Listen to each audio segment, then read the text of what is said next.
What it's like for us to be a fresh startup. Virgin Voyages has, as John mentioned, it's been an interesting ride for the last 10 months. The ride wasn't, it was interesting before that as well. We'll talk a little bit about that. I want to tell you a little bit about who we are, a little bit about our technology accomplishments and challenges, and then we'll spend a little bit of time talking about what we're doing to weather the current storms. Before we get into all that, a little bit more about me. As John said, I'm Frank Farro. I'm a proud husband and father.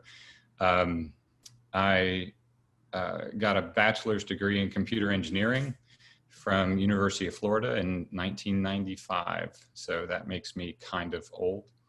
And an MBA from Duke. I started my career in the happiest place on earth in 1995. My first job at Disney was to go around Magic Kingdom and fix PCs. Over my 18 years at Disney, I had a whole bunch of different roles, but it all started in the tunnels of Magic Kingdom, trying to figure out what was meant when somebody said my cup holder isn't working anymore. Oh, that would be because the CD-ROM drive is not actually a cup holder. So this is how I started my career at Disney. In 1997, I transferred to Disney Cruise Line and got my first taste of startup life. Is an interesting business case for Disney because it was actually a loss leader. The objective of starting Disney Cruise Line was to fill resort hotel rooms. And so initially, in order to go on a Disney cruise, you had to book 3 nights in a Disney resort as well. And I remember there's a lot of uncertainty around Disney Cruise Line. Who would ever want to get stuck on a ship full of screaming kids? So it seems, in hindsight, now you look back, and it's been such an amazing, now it's certainly not a loss leader for Disney. It's an amazing experience, and they ended up doing more by doing less, by focusing in on a very, very narrow niche of the market. They're able to deliver excellent experiences. All that said, the startup life was not very glamorous. Routine 110-hour work weeks to launch the cruise reservation system and 2 ships. And then from there, I left Disney Cruise Line and started the new technology group, where I started to use applied innovation to bring technologies into the operations and guest experiences across the theme parks. In 2005, I took a little bit of a break from the new technology group and flew to Hong Kong. Spent 6 months there launching the reservation website for Hong Kong Disneyland, and took part in another grand opening, which was fascinating. When I came back from Hong Kong, we finally got an opportunity to put a portfolio together of all of the innovative ideas that we had worked on in the prior 6 years, packaged them up into a board level pitch, and pitched $1 billion project to transform the theme park industry. And after we did the whole walkthrough, the demos and walkthroughs and proof of concept pitch, my favorite quote that it was just kind of eye-opening for me was from one of the board members who said, "This is the easiest $1 billion check I've ever written." So that was another kind of internal startup venture, where a team of 10 people became a team of 100, became a team of 1,000. And over the course of the next few years, we did some pretty amazing things. In 2013, I left the mouse after 18 years and started to focus on a new kind of customer experience. Post 2008, there was a renewed attention on the value of seamless customer experiences. And so I took what I had learned at Disney and applied it to Bank of America branches and ATMs.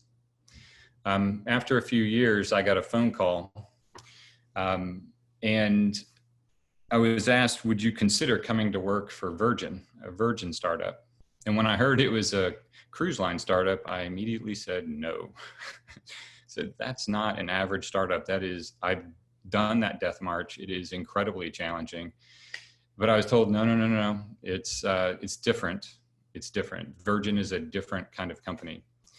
And so the more, I didn't know a lot about Virgin at the time, but after a little bit of research, it seemed like at least the ethos was really good. You know, it was authentic, irreverent, and fun. These are all things that I sort of self-identify with. And they seem to be having a pretty big reach. A lot of different companies, a lot of different business types, all seem to be aligned around one set of interesting brand values. And it's the brand values that seemed really interesting to me. The more I learned about Sir Richard Branson, the more intrigued I became.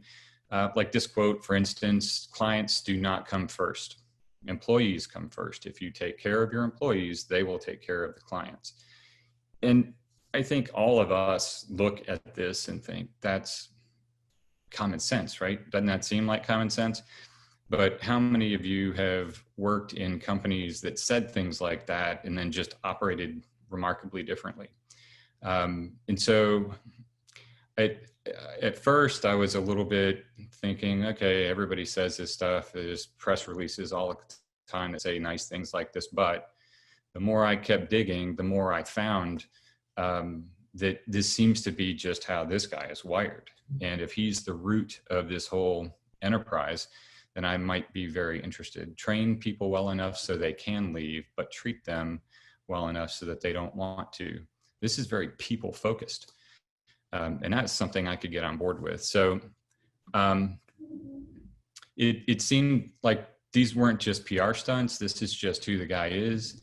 And it became quickly something I wanted to be a part of. So I joined Virgin Voyages in November 2017. And this was the first thing I was given. This was a card on my desk that just set a tone for why we're building a new business. And that tone was to reconnect, harken back to the good old days of travel, when it wasn't just about getting from point A to point B, when it was the journey that was the interesting part. And so as I watched this company form in front of my eyes, it seemed to follow the other Virgin patterns by starting with the brand purpose. Like Simon Sinek would say, start with the why. And the why of Virgin Voyages is to create an epic sea change for all. And by all, we mean all of the people we deal with, the communities that we impact, the partners we work with, our crew, the sailors who we call our customers, we call them sailors, as well as the environment as a whole. And so this felt like a really good foundation. And then we started setting high aspirations.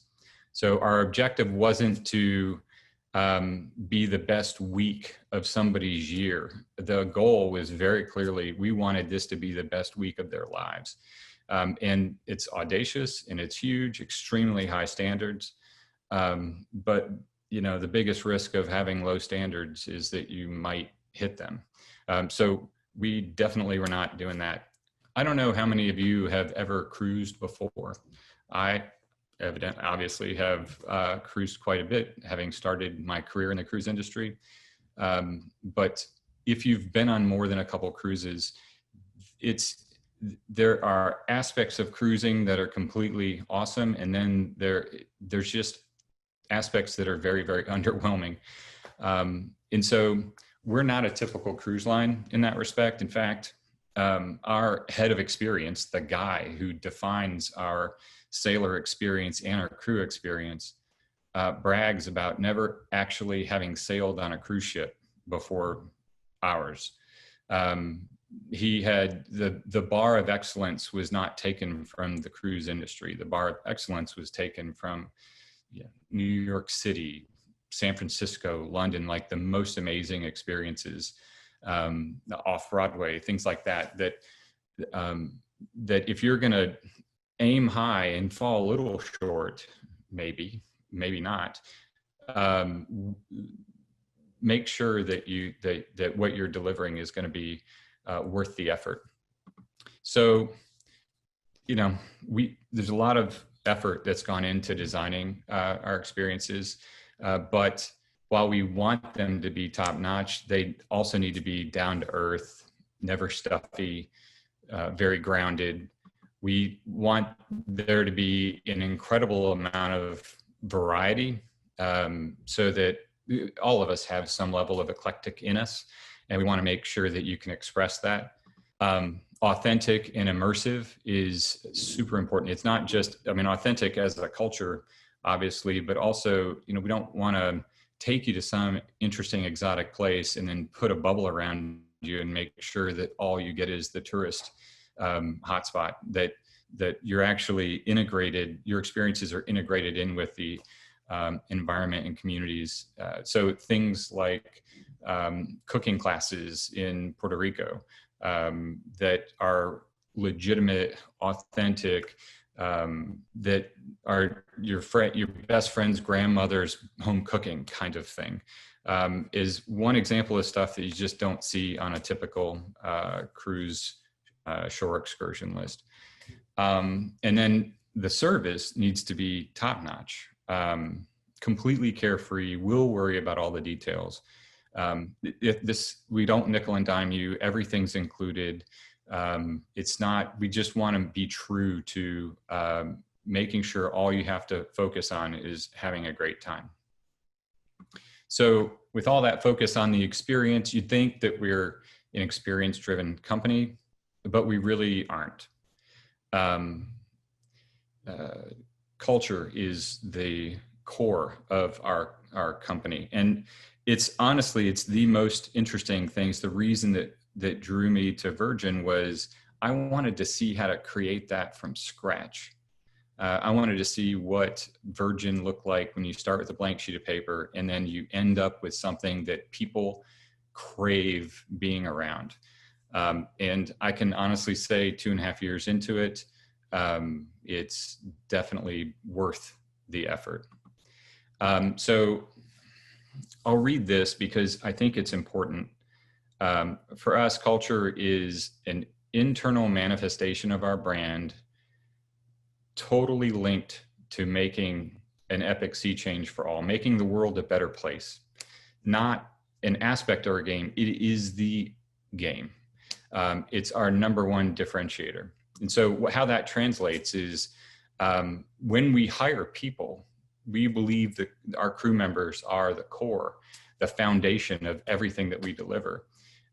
We keep those values top of mind. So I think I'm fortunate because as a leader in an organization where there's a lot of things going on and a lot of challenges brought to bear, I know that in our company, there's one thing I don't have to worry about. We hire right. We have no idiots and no a-holes. And so if you look at the quadrant of possible people with a-hole spectrum and idiot spectrum, all of our people are up here. And it just completely changes how you approach when there's a miscommunication or a misunderstanding or a missed deadline or a missed whatever, because you just know that who you're dealing with are awesome folks to begin with. And that changes the whole game. So all that is a little bit about who we are as a company. What about the technology? So the last time something like this was done was in 1998 when Disney Cruise Line launched.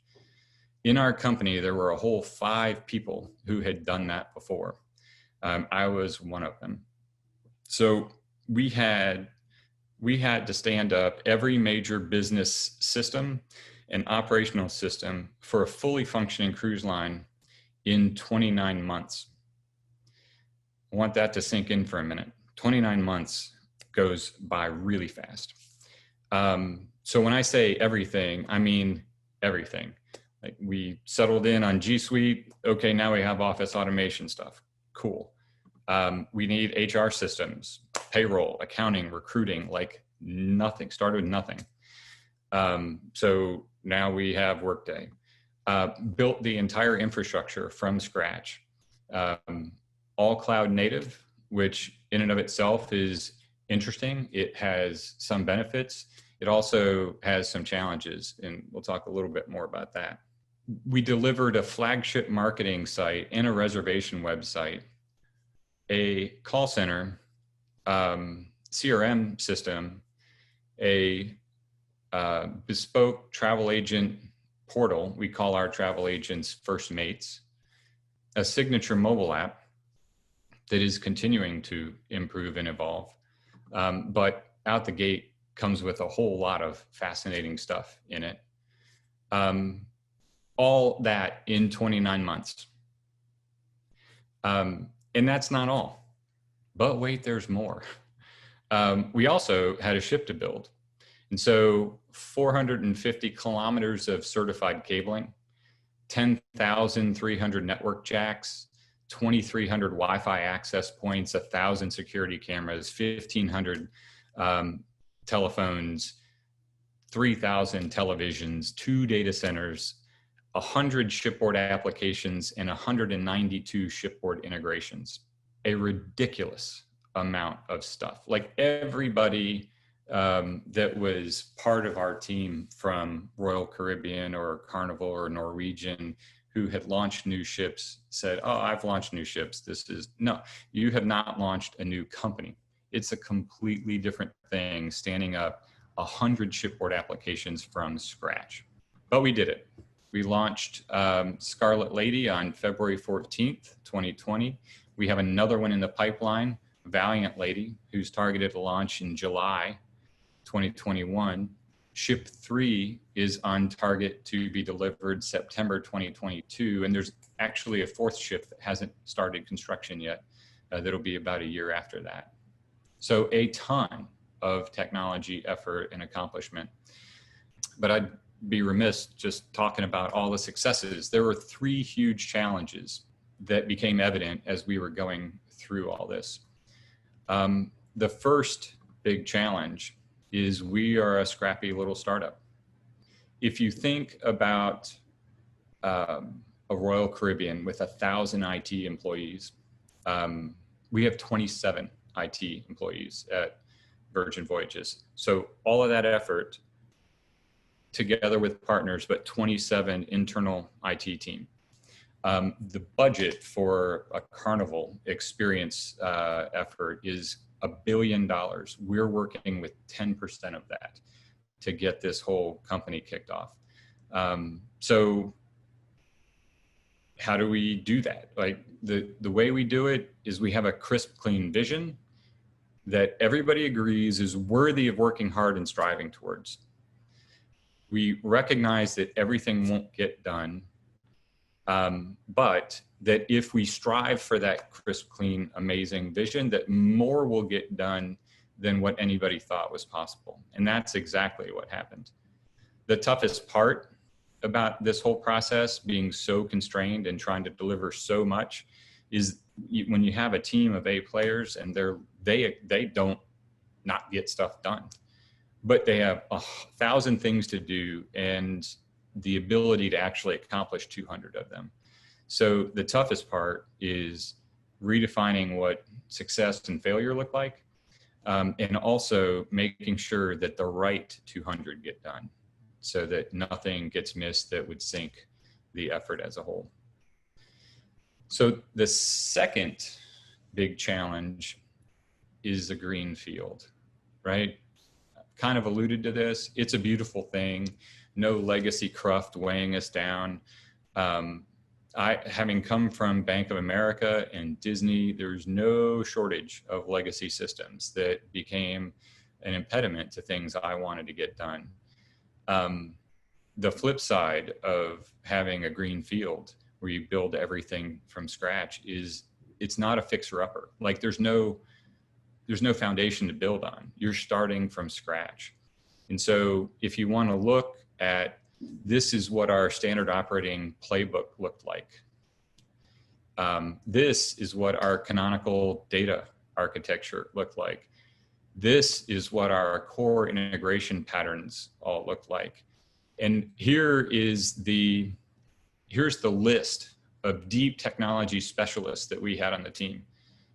When you have 27 people and you have to deliver all of that, you don't have specialists. You have a team full of generalists who can be chief cook and bottle washer all at the same time. And so being greenfield was certainly great, but came with some massive challenges. If I had to have one more conversation with some partner that came in and said, I've got the right, this is going to change everything, make you super successful, and trot out an enterprise data architecture roadmap that costs $3 million a year, I laugh. I'm like, there's not a single open source anything in this whole deck. And what makes you think that I can spend twice as much as I spend on payroll on a single system when I have 100 to deliver? So greenfield, fascinating, interesting, came with its own constraints. Third big challenge is we grew really fast, 40 employees to 200 employees in 12 months. Everybody was smart and knows how to get work done, but all the different teams worked in different ways. And so one of the things that I did was I rolled out the Scaled Agile framework. And I started by asking a simple question. In a world of limitless options, how do you decide what you're going to do? And everybody had an answer for this. All 30 teams, if you include all the partners that were helping us, all 30 teams had a way of delivering. It comes down to, how do you prioritize? If you prioritize well, then all the important stuff fits. If you don't, then you're missing key elements. So when you're prioritizing 4 big things, everybody does. They check the importance, they check urgency, effort, and dependency. The thing that was different for us wasn't the teams didn't know how to do these things. It was they all did them in different ways. And so everybody think about yourself when you were single in college and how hard it was to plan your day, versus for those of you that are married, now you have a whole different human that you have to consider, and planning is a little bit more complicated. Throw in a couple kids, a career, and things get complicated really fast. Now, multiply that times 30. And so that is why we started doing quarterly planning events. We picked up the Scaled Agile framework, implemented it across the entire company in 5 weeks. We did so 3 months before we launched our full sales platforms, our website, the booking engine, the call center, all of that. 3 months before that is when we started the Scaled Agile rollout. And I found out after the fact that pretty much everybody thought I was a nut for doing this. But I'd say, was it difficult? That depends on your point of view. Because is it difficult to hang on to this rock? Or is it more difficult to let go? Because if we had not lined up all 30 teams with how we get work done, we would have let go of that rock and it would have been ugly. So those are the 3 big chunks of difficulty we had with respect to the 29 months before we launched. I can say that, as I said, we had a grand vision, something we're striving for, beautiful, majestic. We had a clean plan that is adorable. Like, everybody could understand where we were going. And then as we were marching along, reality hits, right? It's treacherous. Like, pushing people the way we were pushing them, pushing for the change, driving the change into the organization. Like I said, we went from 40 people to 200. The very next 9 months, we hired an additional 1,300 people. So just an amazing amount of change. And the path was way longer. It felt way more steep. But I can say very proudly that we got there. When our first ship was pulling out of the shipyard in Genoa, every speaker on the ship was blasting "I'm on a boat," and it was epic. Like everybody just completely elated. We were very happy for about 2 weeks. And then about 2 weeks after we launched was when we made a company decision to cut our announcement short. And we went straight from England, instead of going to New York, where we had press events and all kinds of overnights planned, a ton of coverage. Instead, we got this kind of coverage and this kind of coverage. Imagine being in the middle of the Atlantic and telling all of the people who were on your ship, at that time, we had about 1,000 people on the ship, "Hey, I know you all thought you were getting off in New York, but I'm just kidding. We're actually getting off in Miami," because at the time, New York had become the first hotspot in the United States. So that shifted everybody's focus and attention. All the people who were celebrating, 1,200 crew members from 98 different countries, all of those countries were now in varying states of lockdown, including the United States.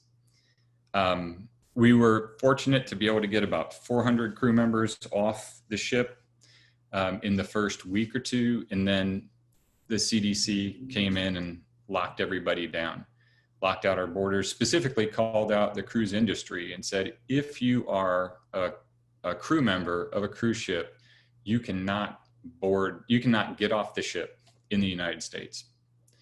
So at that point, we had about 900 people, maybe 800 or 900 people that had to get home. Like, we couldn't operate.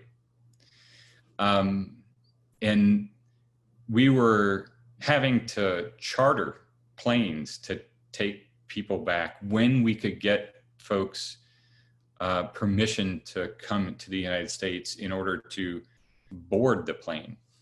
In order to do that, the crew members had to quarantine. By the way, we have been quarantined for a month on a ship, but every crew member on the ship had to quarantine in their cabin for 6 weeks. So imagine being on a ship, you can't go ashore, you can't even roam the ship. You have to stay in a 100 square foot cabin, and the only person you see for 6 weeks is the guy who delivers your food 3 times a day. That's what our team was going through. Eventually, we were able to get people off in waves until we got down to about 500. And then we finally said, Europe is starting to open up a little bit. CDC is still on lockdown. So we literally sent the ship back to Europe. And we were able to repatriate everybody else. So it was a really, really dark time. 5 months on a ship with no foot on land. That is a difficult thing for people who typically are on 3 or 4 month contracts and get to go ashore a couple times a week. People lost loved ones back home and were in a normal operating environment. We would have sent them home immediately so they could be with their families, and were stuck for months after that. So it was a tough period for sure. One of the things that made it incrementally tough was not only could we not get people off the ship to go home, but our business. Like, think about, you're a startup with funding from Bain Capital and the Virgin Group. You have a whole pro forma that's driving your company, and it's you're expected to have an inaugural voyage on April 1st. And now there's a no sail order that says you can't sail until the 15th of April. And right before the 15th of April, the no sail order gets extended again. Now it's July 15th. So we cancel a bunch of sailings. Then it gets extended to September 30th. And now it's currently October 30th. And who knows when it's going to get extended again. So as a company, startup company, pre-revenue, we have spent billions of dollars on cruise ships and systems and hiring and with zero revenue coming in. Tough situation. So how do you deal with something like that? We, as a company, clearly had to make some adjustments. Other companies are also making adjustments. Disney just laid off 28,000 people. Regal Cinemas just shut down, like having a big impact across all companies. The way we are dealing with it is we're leaning in on our creeds, our core values. So whether it is, one of our core values, our creeds is it's a cruise ship. So it's not the company's ship that the crew just operates for the company. The crew on that ship, we treat it as their ship. And because it's their ship, it's their home. They're entertaining our sailors when they board. They're welcoming them into their home and showing them a good time. It's a completely different mindset. I'll give you one example of how we lean into this. Rewinding the clock about a year, we missed a deadline for one of our code drops in order to launch our flagship marketing site. And I remember being in the senior leader meeting where that was being discussed, and our chief marketing officer, Brad, was surprised. We were surprised. He just was caught off guard, did not know that we were in trouble. His reaction was not a typical C-level executive reaction. His reaction was, he literally said, "I feel absolutely horrible, guys. I understand sometimes I can get hyper-focused and miss some details, but please help me understand what I could have done to be more approachable, because you guys have known about this for a couple of weeks. I want to make sure that I'm approachable. I know you were working extremely hard. I want to be available so that next time I can help solve problems like this when they come up." That's a C-level executive having a conversation with the marketing and tech team. It was a whole different deal.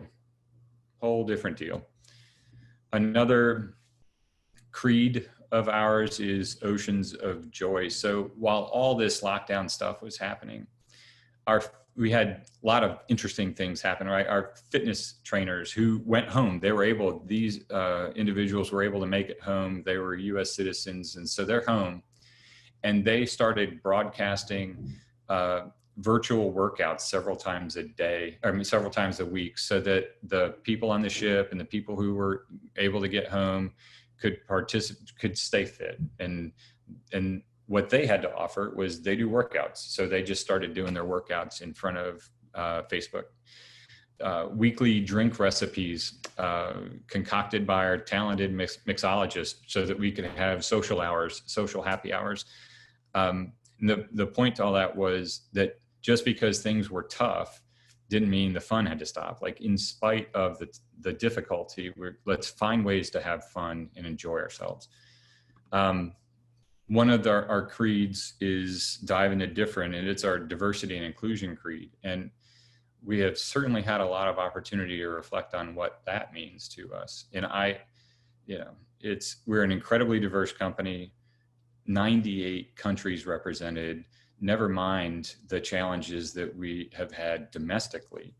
And we just feel an enormously strong obligation to not turn away, not look away, like face it head on, have crucial conversations in ways that are unprecedented in my career. to be able to have open dialogue. I can't even describe for you some of the authentic, vulnerable discussions that we've had in our company. One for all, we're all in this together. Some small examples of that is on our ship, we don't have an officer's mess, and everybody else eats here, and then the officers eat over here, and they get better food. Everyone eats at a place called the kitchen table. Our officers don't wear stripes on their shoulders. Everybody is at the same level. Everybody knows who the officers are, but regardless, it's just not something like, we don't create delineations like that. And how that manifests itself when your company forecasts are all tanked is, instead of doing massive layoffs, everyone in the company took a 20% pay cut. I don't think that's uncommon. There are a lot of companies that did 20% pay cuts. What is different is all of our senior leaders took 25% pay cut. And we, as a company, stopped working on Fridays. So how many companies do you know took a 20% pay cut and still work 5-day work week? We didn't think that was fair. Rather than doing massive layoffs, we are doing furloughs, but we're doing company-wide furloughs. We have had some people who their position was not able to be kept, but instead of severing the person, we have had teams where they're rotating times. Like, I'll work 2 days a week, you work 2 days a week. This is the teams themselves are coming up with solutions that are fair and equitable across the entire company. And I'll give you one example on my team is when we announced the furloughs. I'm currently on a 2-week furlough. The whole company is. There was a couple people who, because of their visa status, were unable to take it. Like, we can't give them a furlough or it'll risk their visa status. So they were exempt. It didn't sit well with them. And so literally 2 people on my team went to HR and said, I'm not comfortable being the only one in the company not taking a furlough. So those 2 people are taking voluntary unpaid leave while the whole rest of the company is furloughed. In what universe does that happen? I had 30% of my team come to me and say, listen, I know that we've cut, I just want you to know I'm in a pretty good position.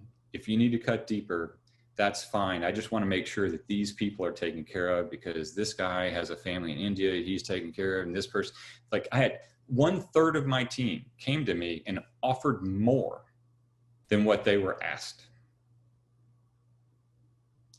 So when you think about how we're handling the adversity, the way that we're handling it is we're leaning into each other. We're getting back to the basics. What is the most important thing about our company? And how can we be there for one another? I had a friend who used to say, never let a good crisis go to waste. And clearly nobody would wish the last 12 months on our company. But given that that's where we are, what can we do to rally the troops, to pull everyone together, to make sure everyone knows how much you deeply care about them? Because this too shall pass. And when it does, we will be better because of it.